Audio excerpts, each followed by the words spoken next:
Hello everyone, this is Prodigious TCC, that's Prodigious Trading Card Collector, and today I have an interview for you. This is an interview with Hunter. He won the Port Credit Siege series for Legion's Realms at War. He was playing a hero deck, and we're just going to go over his experience, how long he's been playing, the whole thing, and his thoughts on Legions and whatnot. And I hope you enjoy. It was really fun sitting down and talking to him, and just picking the brain of someone who's very, very good at Legion's Realms at War. But before we get into that, I would like to thank today's sponsor, boosterhouse.ca. Now, if you've seen any of my previous videos, you do know that Booster House has been sponsoring me for a while now. It's awesome to have someone who believes in the channel and wants to get the word out there to everyone else. So if you look down below me here, there is my promo code PROD10, which gets you 10% off your order on Legion's sealed product or singles, except for Guardian's Creed because it is brand new. You can get Pokemon sealed or singled with that code, or Magic the Gathering sealed or singled with that code. Just use the code PROD10 and 10% off your order. I've been working with Booster House for a while. I've bought stuff from them, won stuff from them. It always comes fast, well shipped, looks like it's pristine when it gets out of the package here. It's always nice to support a small business, and by using that code you do support the channel as well, so we can finally update this computer or get more stuff to open or get more cards to play, anything like that. Everything goes back into the channel. So please use that code PROD10 for 10% off your order going to boosterhouse.ca. Now let's get in with this interview. Hey everyone, my name's Hunter. I've been playing Legion since the game came out, pretty much. I think it was the month after it had come out. I think it had been out for like 3 or 4 weeks at that point. Was introduced to it through Taylor and the play group at my local game store. And frankly, I've just been playing it since. I've been playing Heroes since the very beginning as well. That play styles that the Hero Structure deck had drew me to the game. And so I've been hooked on it ever since. So was this your first Siege series, or have you been to several before? I have played in all of the Siege series except for the one that was in, I want to say, Clarksville in the States. So call me a tournament grinder, if you will. Hopefully, I played in most of them, Heroes for most of them as well, but with varying amounts of success. But this weekend was definitely a prime showing. And there was you and third place, right? Were both Heroes? Yeah, Jasper and I were both Heroes. I was playing Angelica and he was playing LRAW. He had a really neat Fandorian list that he was on for the weekend. So it was like a real good showing for Heroes. Heroes haven't had this sort of a showing in frankly 3 years, since the very first tournament back in the day when we were playing with just the structure decks and RBL. So that's great. That's so crazy that you haven't had, it just hasn't been there, and then just this Siege series is just we're gonna pop off. Yeah, Heroes have kind of been on the back burner, like tier 2 kind of rogue deck. No pun intended, because Angelica just came out and those cards are actually rogue cards, but Heroes have been kind of a rogue deck since the beginning. They rely on warriors a lot, and there's just so much removal in the game that relying on warriors as your key game plan was kind of hard. And then interestingly, we just kind of got to a point where Creed came out and it was Sapphire Storm and Fandorians, and they're just going to go off into top 4 and do their thing. And honestly, some switch just flipped and it was Heroes are tier 1 now. Do you think that with Creed coming in, it's going to have a big shift in the meta, or do you think it's kind of just going to, everybody's kind of scaling the same, so there's not going to be a huge jump, do you think? I think with the way Creed was structured, there was a lot of 8, 9 card cycles where everyone got one thing and they all kind of drew parallels to each other. The one cycle I like to look at is the they're not sketch foils, because that was EOR, but the knockout cards, the ones that Chad did they were black and white with the splashes of color, and they were they play kind of like hand traps. I play Yu-Gi-Oh a lot, so I still call them hand traps, but I think with everybody getting a lot of 8 card cycles across all colors, it helps to boost a lot of the decks forward linearly. And I think we saw that at the Siege series as well, where it was Orcs and Demons are still good, and then everyone else is still good enough to compete with that as well. So everyone's just sort of moving upwards and getting answers for things. And honestly, the format's just, I don't want to say power crept because that sounds like a bad thing, but there's definitely some stronger cards in the format now for everybody. Yeah, it's nice when it's for everybody, not just for one person. Do you want to just give us a quick rundown of what your deck looked like and what the main concept of it was? Yeah, so the deck is very aptly named Sapphire Storm, around the key card Sapphire Amulet, which was brand new to Guardian's Creed. The card itself is like an enabler for the whole deck in the fact that it lets us play any number of warriors from our hand whenever we want, and also for free, which when you explain it like that sounds pretty crazy, because it is, frankly. So the whole deck sort of revolves around a lot of high value warriors and playing them and breaking parity on the usual one warrior per turn restriction that the game locks you into, to draw through a lot of your deck. It's supported by cards like Hood Become the Resistance and March of the Resistance, because with those two cards, all of your warriors essentially also just say draw a card on them, which is wild. And then with Hood Become the Resistance as well, it allows us to play a lot of equipment from the discard pile. So we can loop cards. If you take, I don't know if you've seen the list or not, but it uses Ancient Relic Sword of Sacrifice, which allows us to sacrifice our warriors to double the attack power of a warrior that's swinging. So we swing for like 22 most cases because the sword is plus 10. And so we just loop Sword of sacrifice a bunch of guys, play more guys, draw more cards, and swing for lethal eventually. It's very, very dirtily in the sense that like, I need these 3 specific cards, and then I pop off, and then I do the thing for like 20 minutes, and then I win sometimes, and sometimes I just draw bad cards. But it was really cool because what drew me to the deck initially was I wasn't very high on Sapphire Amulet when it got spoiled. I thought it was a cool card that like decks would play. It was not my idea to build around the card. It was my friend Jasper's idea, who I play at locals with. He was just like, I want to see a deck that has Sapphire Amulet and all these like weird wonky warriors that are non-archetypal and don't usually see play because they don't fit into anywhere else. And so I was like, cool, we'll take that concept and we'll run with it. And it clearly did not too bad. Yeah, I mean, you came first, so you can't complain too terribly much. Yeah, I can't complain about that, eh? How many matches did you play in total? 8? Yeah, it was 5 rounds of Swiss, or pools, or however you want to structure it, and then it was cut to top 8, so it was 8 matches total. I went 7-1 for the weekend, which was really crazy. I only lost round 1 due to like some really bad RNG against an undead player who milled the absolute nuts.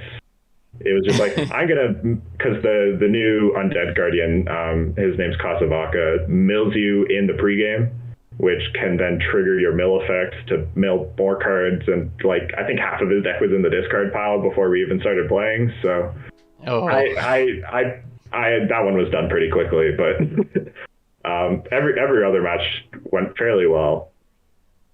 The deck is super resilient. It plays through a lot of interaction really easily. It's really cool just because Swift as a mechanic is like, you need a very specific type of card to deal with Swift because it's in hand and it's a keyword and not many things hit keywords. So it's very cool that it like beats a lot of the common interactive pieces that you'll find in the format. So round 1 was undead. Yeah. What was the rounds afterwards? What were you playing against? So yeah, round 1 I played against Mortis with the Grim deck, the undead deck. Round 2 I played against someone who was on Blastforge, which is a dwarf deck that uses Quartz Heart primarily. Oh yeah, it's such a cool deck. I really wish it was more meta relevant, and because I think the concept of just like, I have this one card that lets me play a warrior and then top deck a bunch of stuff is insane. because you can just value chain. It's very much so. I compare Sapphire Storm to Blast Forge a lot, in the sense that like this one card gives me so much value off of all of my warriors, and then like lots of cool keywords. So the decks play kind of parallel to each other. But yeah, so I played against Blast Forge, which went really well because frankly, when my cards get bounced, I just play them again. So that's the benefit of being able to switch for free, is just like, yeah, you know, my warrior's back in hand, but now I can just play for free again. So really, I'm net positive on that. Yeah. Round 3, I played against Michael, which is notoriously like the control deck of the format. And this is where I kind of learned that like a lot of interaction that some boards put up doesn't do a lot against Sapphire Storm, because it was one of those games where it was like set 5 paths, because my deck thrives going second because we want to kill turn 1, obviously. So he was just like set 5 fortifieds and pass, and then it was just like, well, that one can't do anything and that one can't do anything, and I blew up those 2 and that one can't. Like, it was one of those where it was just like, it happens. So won that one. Round 4, I was up against Sharn with the like boar, like the token deck, that it looks to fill up its discard pile with a lot of warriors and then play Temple of Dusog, edited in post. And Temple of Dusog is just like, all of your tokens gain plus X, where X is the number of warriors in your discard pile. And so it's like the aggro deck of the format. We very parallel from round 3 and 4, where it's the control deck of the format and then the aggro deck of the format. So that one was very much so, I have to outrace him. And he went first, which was a big benefit to me, because that means I can deal battle damage before he can, because that's how turn 1 works. So I was able to outpace him pretty well. Round 5, I played against, it was like a weird demon hybrid deck with like black magic cards and falling cards. They use their Exalted Warrior, Irmadexa, to deal a bunch of damage based on how much they've milled you for.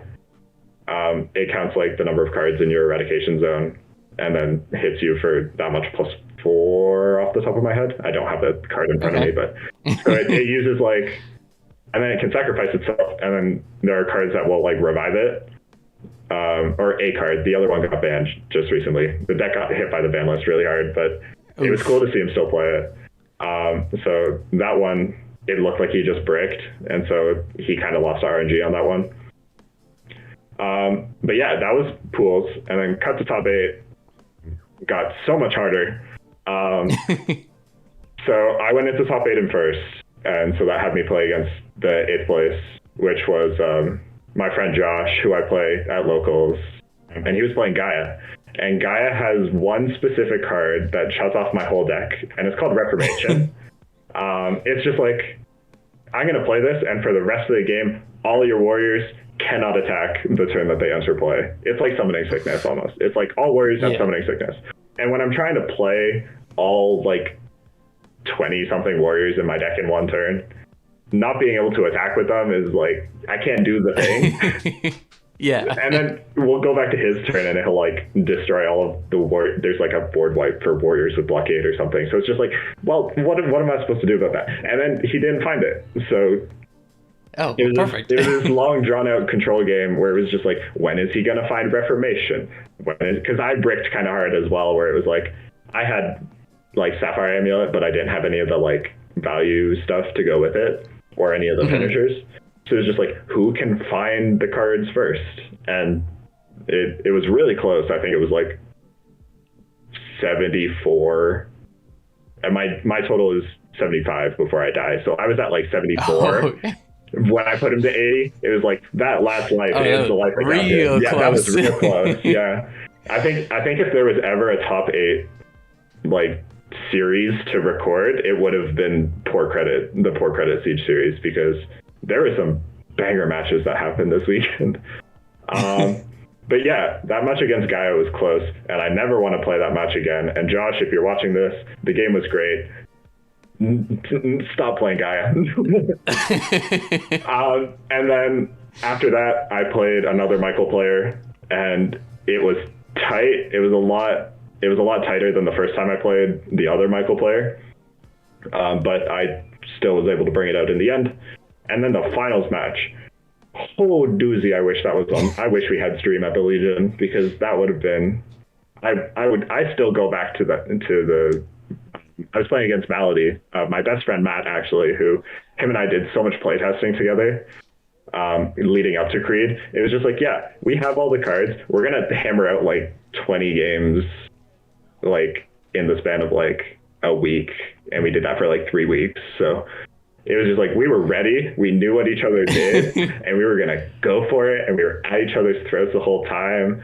And he wasn't able to stick the one piece that he has that like he has like a active card that he can play that makes all warriors lose 2 attack while it's on the field, and all my warriors are 1 attack, so everything just dies if that stays. And so he wasn't able to stick it because I had the interaction for it, because I knew I had to play around it. And that was another game where it put me to like maybe 2 life, 3 life remaining in order to kill him. And I think Booster House has like a short clip on his channel that he posted. Yeah. I just watched that today. I didn't realize anybody had any footage of that game, but that was the winning play, where it was just like, I'm going to pay 5 life, and then you have to pay life for each warrior you control. That's Betrayal from Within, the secondary effect that nobody ever uses. Came in clutch. So that was, I will go on record and say that is probably the best game of Legions I've ever played, and it will be hard to top that. But that was the tournament run. Super crazy. I would do it again in a heartbeat. And then we had an hour card ride home, and I think I was asleep for like all of it. I got the backseat of the car, and I was just sprawled in the backseat. Winning takes a lot out of you, doesn't it? It's a mental game. Playing in a tournament, and I was talking to a buddy of mine about this, playing in a tournament is an endurance thing rather than a, like you can have the best deck. You can play, Rakdos Scam in Modern, or you can play, Affinity and Popper. I play a lot of Magic, so I draw. Yeah, or like same. if you play Yu-Gi-Oh, you can play Snake Eyes, or insert generic good deck that runs all the hand traps in the game as well. But it's a pilot thing that makes the deck, and I think that's why Heroes did so well this weekend, is because myself and Jasper had both been playing Heroes since forever. Him and I have both been playing for years, and so we both had a lot of experience with Heroes and the deck and the cards and what's bad against it and what's good against it and how we can formulate those play lines. And so both of us put out a show, and I think a lot of and I think it put Heroes on the map in people's eyes a bit more, which I'm really proud of, because that's what I wanted to do going into it. I wasn't super confident in the deck. I thought I was going to be playing Jank and I was going to lose to Break. I'm notoriously bad for losing right before top cut. So I'm like, you'll find me in like other tournaments like scrubbing out in like 9th, 10th place because of specifically tiebreakers. And so I was just like, yeah, I'm going to scrub out like 9th place on tiebreakers. Nope. There we go. Did the thing. The deck did what it came to do, and it did it well. And honestly, I'm still iterating and making changes, because I played it, after you play it for like 8 games competitively, you're like, oh, I don't like this, or I don't like that. Or I think like half of my sideboard I just didn't use because I thought it would be good, and then it wasn't. And it was a meta call. The sideboards are always a meta call, so you won't deep dive too far into that, but it was just like changes to the deck, and the deck is still evolving. And that's a cool thing about Hero Storm as well, is as new warriors get printed, because we're not locked into like any specific archetype of warriors, we play a lot of resistance and we play a lot of Fandorian because that's what there is right now. But if you look at the list, we also played like Deadshot and Cornelius. Well, Cornelius counts as everything, but we played Deadshot and we played Cornelius and we played my boy Fran. Fran is notoriously really good, but because he's non-archetypal, he's really bad. But because he's non-archetypal, he can thrive in a deck like Sapphire Storm, where it's just like, we don't care what your name is. You're just gonna get played because you give us value. So we get to do a lot of cool things like that, and I'll be on the lookout for more Hero Warrior spoilers, because that'll be what makes the deck even better than what it is right now. I want to take a small break in the middle here. I hope you are enjoying the interview so far. I think it's really interesting and super fun, and I'm loving it.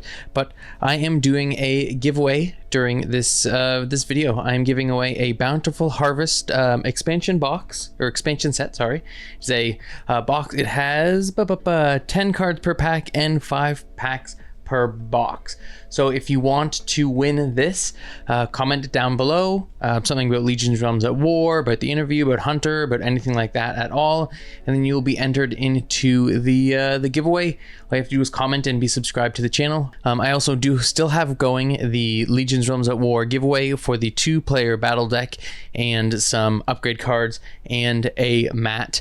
Link for the video where you can comment on that is down below as well. Once I hit 500 subscribers, that is being given away, but this is being given away in 1 week. In 1 week, I will reach out to the winner and get their information to send this off. So yeah, leave a comment down below about that. Check out the other video for the 500 subscriber giveaway when we hit 500 subscribers, and let's just jump back into the interview. Nice, that's incredible. Just touching back on playing the deck so much and then playing it into coming into Siege Series with it really shows that, like, when you've played a deck over and over and over and over and over again, like 40, 50, 60, 100 times, however many times you play it, a lot. It really shows that when you're playing these matchups, you don't have to put as much brain power into thinking of your lines, because you've done it so many times, you kind of know them. So I wonder if that also saved you a little bit of, like, the marathon instead of the sprint, because you don't have to think of things so much, because you're like, oh, I know what I'm doing. I don't have to sit here and ponder on my hand, and then kind of get you through, which is a huge thing of play your deck a bunch as much as possible before you do anything. Yeah, definitely test drive your car before you take it to Nürburgring, or I guess is a good way to phrase it. The Sapphire Storm is very linear in the sense that, like, we're always going to want Sapphire Amulet, and we are going to find Sapphire Amulet in a variety of ways, and then from there we're just going to outvalue. So I think part of it is test decking it before Siege, and the other half of it is the deck is very linear. Like, there's a lot of, like, nuance to, like, how you can get there in the end, but a lot of it is very linear in the sense that, like, I'm going to play Sapphire Amulet, and I'm going to draw cards, and I'm going to play Sword Attack, and I'm going to hit you for a bunch, and then I'm going to do it again. So that definitely saved on the whole sprint marathon thing as well. Nice. And then I was also wanted to touch on, after playing those 8 rounds of highly competitive of matches, and then looking at your deck afterwards and making all these changes, did you was it very obvious, like, halfway through, that you're like, I need to cut these 4 cards because I just don't like them and I should put in this? Or was it like after the tournament you were laying in the back sleeping, and then your dreams were like, I should cut these cards? Play Falila or whatever. Yeah, it was a bit of both, I'll say. I think I was sitting against I was sitting against Josh in the first round of top 8, and I was just like, this card does not do what I think it does, and I should not be playing it, and it should not be in the deck. And so, like, there's aspects of, like, you'll be playing a game and you'll be like, oh, I shouldn't play this card anymore. Or there was also part of it where it was, like, on the ride home and the day after, and then I went and played locals, a few days ago. And I was just like, I'll make more changes. So it comes both naturally and as you keep playing, just sort of keep iterating on the deck. And it's very much so not set in stone. The list that you'll see posted online when I think Thomas has already put everything on Snapshot already. The list that you see online is not the list that I'm playing right now. There's a lot of changes to it, but it comes in time, and it comes with practice, and it's definitely where we are with Legions as a game right now and as a community, there's a concept in like Magic and other bigger games called net decking, where it's just like, I'll go on. That's all I do. Where it's just like, I'll go on Moxfield or I'll go on a Yu-Gi-Oh! Pro database or whatever people use for that. And I'm going to take this deck and I'm going to copy it and I'm going to play it card for card and I'm not going to change it at all. And with Legions, because there's not that many of us who are playing in the competitive circles, it's a decent amount, but because there's not a lot of overlap and it's a small community still, net decking doesn't really exist. So that like a lot of the decks that you'll see played are not solved, I guess is the phrase I would use. They're not perfect. They're not in their final iteration. They're still being worked on. And so that's sort of where we're at with Sapphire Storm as well. Because it's so new, primarily, it's still in like infancy stages of the deck. So it's just iterating on this, that, and the other thing that we're kind of working on right now. Nice. And I do like the fact that it's not set in stone, because I do love net decking. I'm a huge net decker. That's my thing. Because I play so many different games that I'm like, I'll just net deck the best and then I'll just boom, done. Yeah, sometimes you have to. But I do love the fact that it's just like, with most decks, it's like, oh, I want to play this. It's like, here are the 59 out of 60 cards you need. You can pick one more, whatever you want. Yeah. But and it's just like, oh, okay, well, anything other than this is not optimal. So it's nice that like with this, since the decks aren't set in stone and aren't like fully optimal, it's just like, I think I'm going to mess around with this. And it's totally, completely, yes, it'll work or no, it won't. And it's completely up to you. There's no you have to play it this way, otherwise you're playing it wrong, which is so cool. Because then it's like you have so much more freedom and creativity with your deck that a lot of other games, if you try to have freedom and creativity, you're just not doing it. No, exactly. Yeah. And I think there wasn't a lot of overlap with the Siege series, but the one deck that I saw a lot of people play was Fandorians. And if you take a look at Jasper's Fandorian list, or I think there were two other people playing Fandorians, it was just like all three of those lists are very starkly different from each other in like what they play and the ratios they play it at. So there's still a lot of room for iterating and creativity. And I think that's really cool, is that like there's no one way you can play a specific deck. And that's what really draws me to this game, is that like there's so much creativity and there's so much like fun that you can have with, sitting down with all of your cards just kind of laid out on the kitchen table and just like, I can play this one and I gotta try that one and that one looks cool. So that's kind of where this deck came about, where it's just like I put all the warriors on the table and I was just like, I like these ones. And I just put them in a pile, and then my deck ended up being like 50% warriors. But we make do with what we get sometimes. I mean, that's how you do it. You just set them on, you go, eeny, meeny, miny, you. You. So after you won, you got your prizing and all that kind of stuff. I still don't believe that happened. I'm still... Yeah. I still think I dreamt that whole thing. If there wasn't a recording of it, I wouldn't believe it. I do love how you did...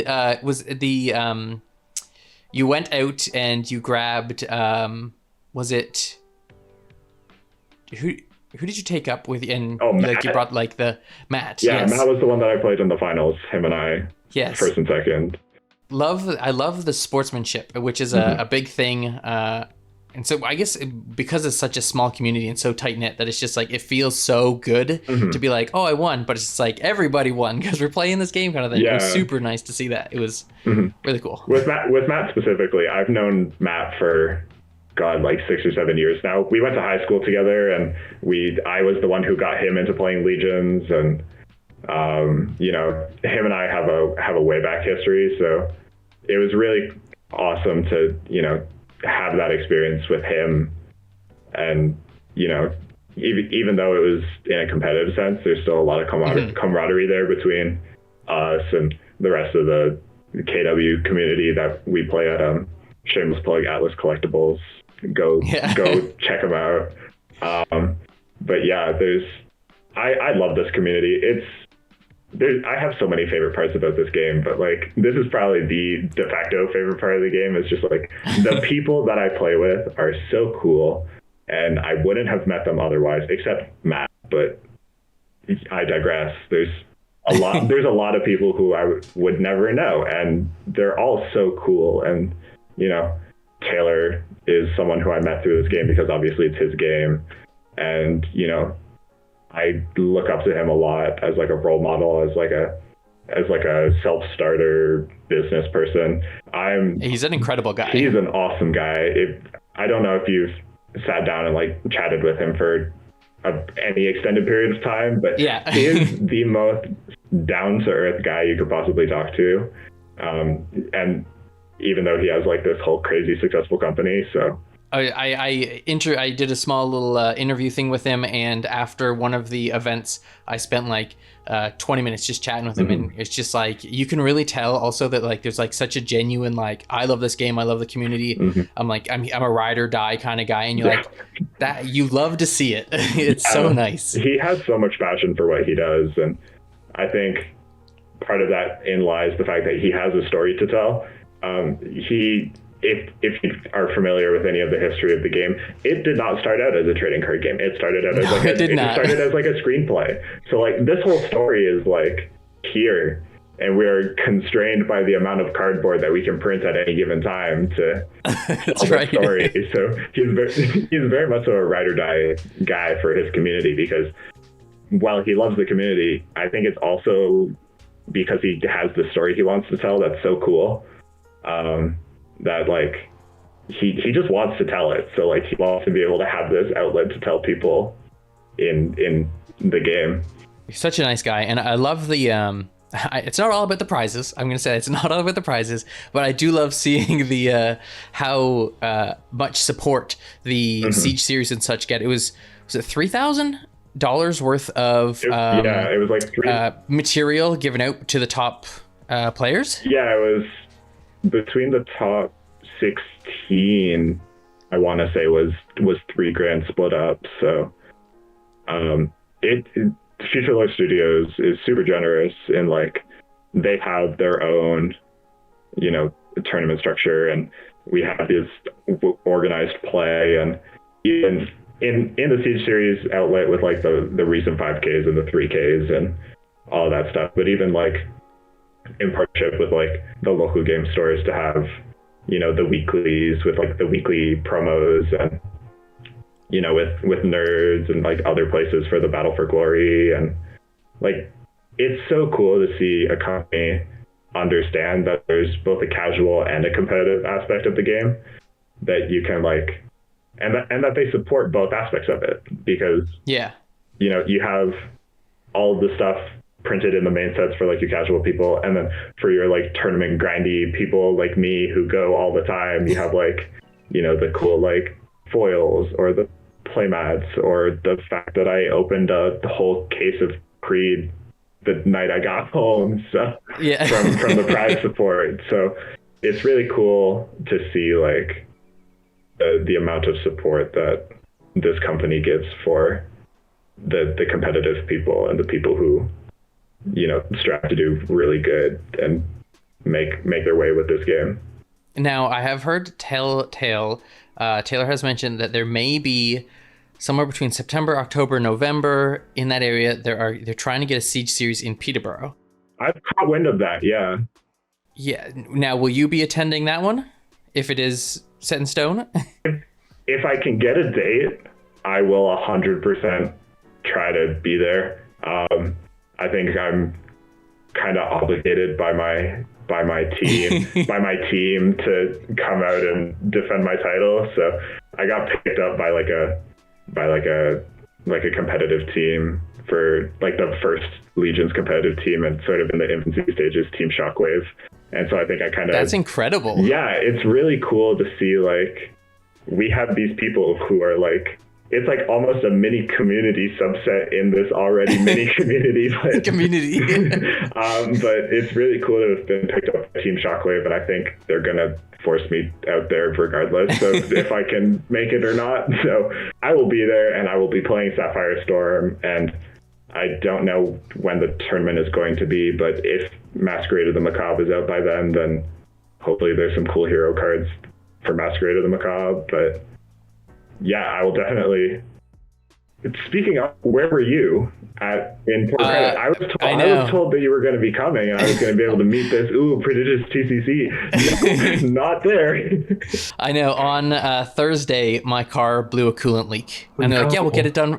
I know, and they're like, "Yeah, we'll get it done, no problem." And then I was like, "Sweet, awesome." And then Friday rolled around, they're like, "Part won't come until Monday," and I was like, Oh, that sucks. I'm not. I was like, I want to go, but I can't. I don't think I'm gonna take a 4-hour train ride Oh, yeah. with like all my camera gear and all my gear and all my decks, and then get there, Yeah. and then depending on when I probably bubble out somewhere at like how many people were there? 20 I don't have the number on me, but it was like 20 Yeah, something. so 20. Okay, I would have bubbled out at like 32nd or something like that, and then have to go home, take another 4-hour ride. I was just like, on the go train. yeah, just crying the whole time. Yes, because if there's one in Peterborough, I said if it's in December, if it's blizzarding out, I'm like, I will walk, I will trudge through I don't care. One foot in front of the other, just through the snow. Now, with winning, does that mean now before this, did you have your invite to? I did, yeah. Rally the Realms. Yeah, I got it fairly early on Okay, because, nice. ironically, with a different hero deck, I bubbled out at like 8th or 7th or something and was able to get it. But yeah, so I've been holding on to it for a while, so I can kind of come to these events and like play some weird gimmick stuff, which is what Sapphire Storm really is. And like try my hand at like playtesting some weird stuff in the competitive environment. So that's always nice when you have your set. So it's just like, I'm going to try the weirdest stuff I can think of and see what sticks. Yeah, like there was one time I played like Undead, like just turbo mill myself out and play this one card, and hopefully that wins. Like I've been on some like jank stuff recently, just because I know I can play around with it, and I'm not too much of a stickler for the getting the prizing, because like all of my master sets except Creed are done now. So it's like if I get prizing, cool. It's like goes in the trade binder, but right. Yeah, we can like mess around with some stuff, which is really fun. You're part of now a team for Legions. You've come first in the Siege series. I guess next goal is first at the rally and then world domination. Is that what you're aiming for here? Is that? I mean, if I can turn the world into a bunch of blue players, like if everybody starts playing heroes, then my goal will have been complete. I think we're partway there, because the amount of people that I sat down with in Port Credit just to like explain how the deck works, and just like they're like, ooh, I should play that. I'm like, like it's just like, ooh, the master plan is working, So definitely, I don't want to say first place at Rally the Realms, because then I'll bubble out on breakers again. But definitely gunning for a really good spot there, and then make the world blue. That sounds like an incredible goal you have there. Mm-hmm. Do you have anything, any places you want to plug, any kind of social media you want to tell people to follow you on, anything like that? Oh, I have zero social media presence. I mean, if we link the Legions Discord, that would probably be like, go support Taylor. He's my friend. Get in the comments. Go support Legions. Go support your local game store, wherever that is. Get them to carry Legions. Maybe would be the joy, and hopefully that happens. And shout out to Team Shockwave. Shout out to the Snapshot. I bug Thomas because he's a friend of mine, that he has like this little blog, but it's a really good resource for people. It's super great. Community driven articles on so many different topics, and you get a taste of the competitive and the casual, and he does a lot of good stuff for the community with Snapshot, so go support that.